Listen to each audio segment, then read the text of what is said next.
Assalomu alaykum va rahmatullohi va barakatuh.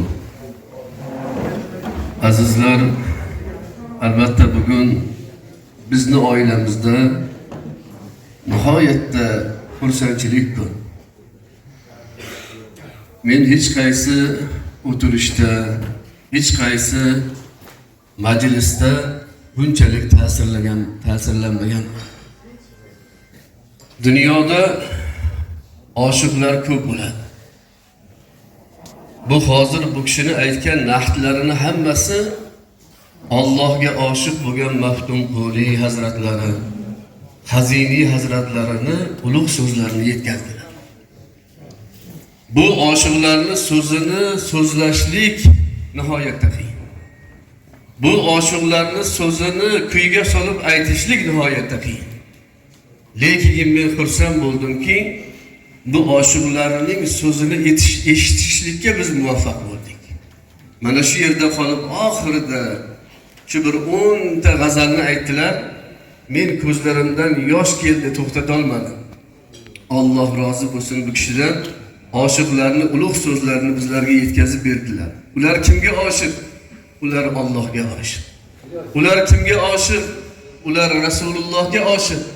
Ular kimga oshiq? Ular jannatga oshiq. Inshaalloh karim sizlar ham barchalaringiz mana shu oshiqlar kabi Allohga, Rasulullohga, jannatga oshiq bo'lishliklarini Alloh taolo davoman nasib etsin. Mana shu oshiqlarning so'zlarini aytib yurgan bu ustozlarni Alloh taolo ijodlarini bardavom qilsin. Doimo mana shunday dardli so'zlarni aytib, tarbiyaviy so'zlarni aytib, insonlarning qalbiga surur baxshida etib yurishlikni Alloh taolo bu ustoz akamizga davomiy nasib etsin. Bu kishini Alloh rahmat qilsin, akalari bor edi. Qo'shnimiz qachon to'y qilsalar, Alloh rahmat qilsin kelardilar bir kun oldin. Bu kishi bilan suhbat qilardik, choy ichardik, ko'p gaplashardik. Gapimizni ko'pisi Maftunquli Haziniga o'xshagan kishilarning g'azallaridan ketardi. Alloh u kishini rahmatiga olgan bo'lsin. Qarangki, men u kishini ko'rganday bo'ldim bu. Xuddi o'sha kishi bilan suhbatlashganday bo'ldim. Alloh ajabmaski mana shu o'rinlarda ruhlari shod bo'lib turgan bo'lsa. Bir ikkigina og'iz tilovat qilamiz, shu kishining ruhlariga bag'ishlaymiz inshaalloh. أعوذ بالله من الشيطان الرجيم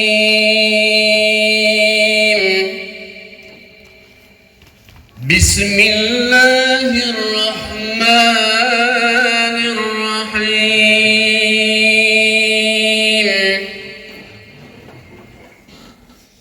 الحمد لله رب العالمين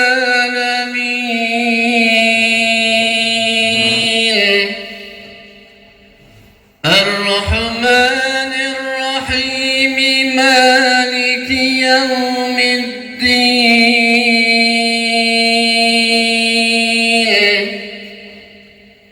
إياك نعبد وإياك نستعين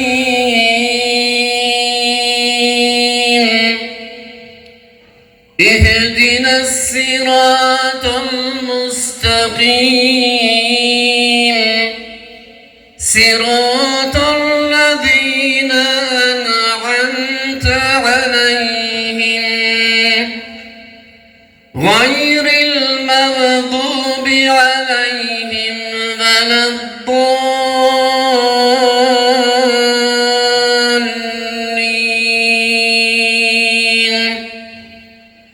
سبحان ربك رب العزة عما يصفون وسلام على المرسلين والحمد لله رب العالمين. بسم الله الرحمن الرحيم. اللهم ارحمنا بالقرآن العظيم.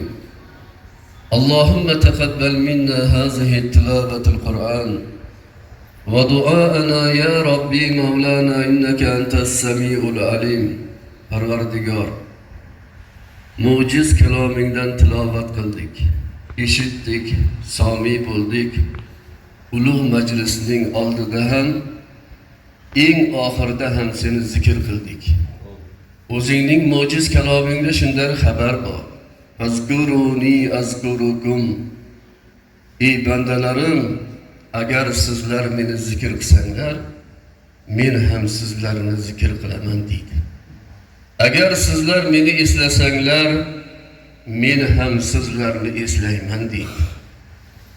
Agar sizlar meni yolg'iz holatda, maxfiy ravishda eslasalaringiz, men ham sizlarni yolg'iz holatda, maxfiy ravishda eslayman deydi. Agar oshkora, zohiran eslaydigan bo'lsalaringiz, men ham oshkora, zohiran eslayman deydi.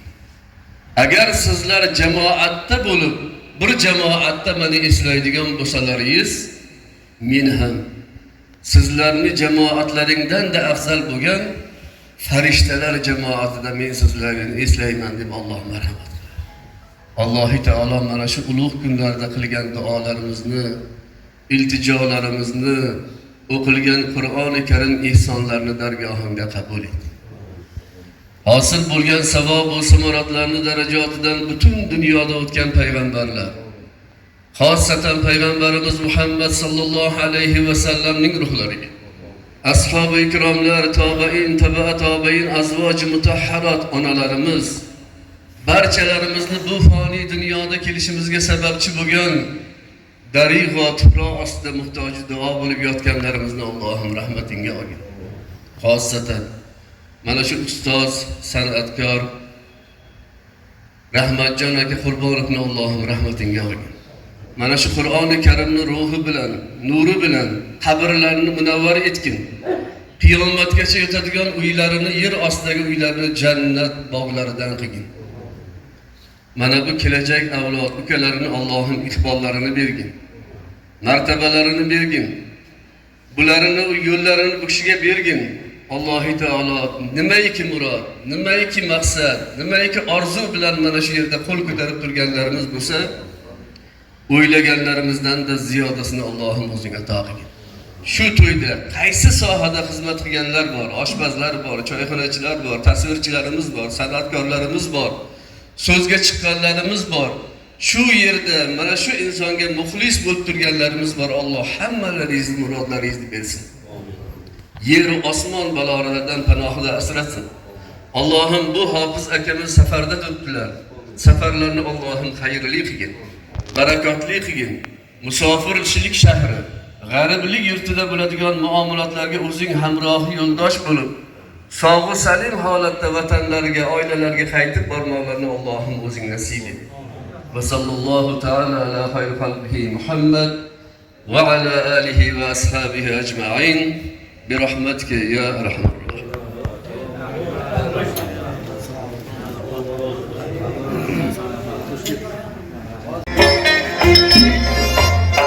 Yaxshi amma boshiga toj etar,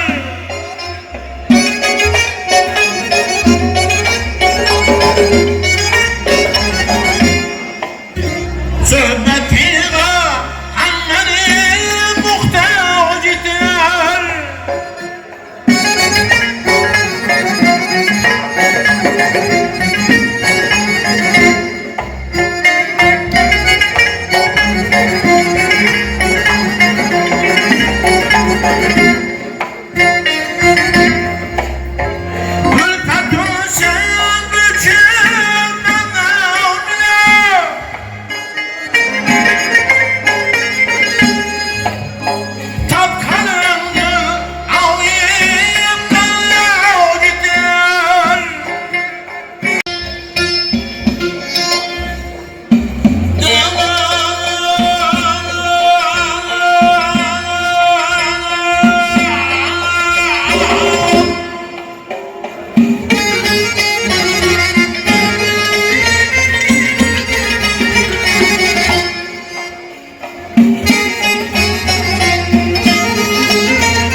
ya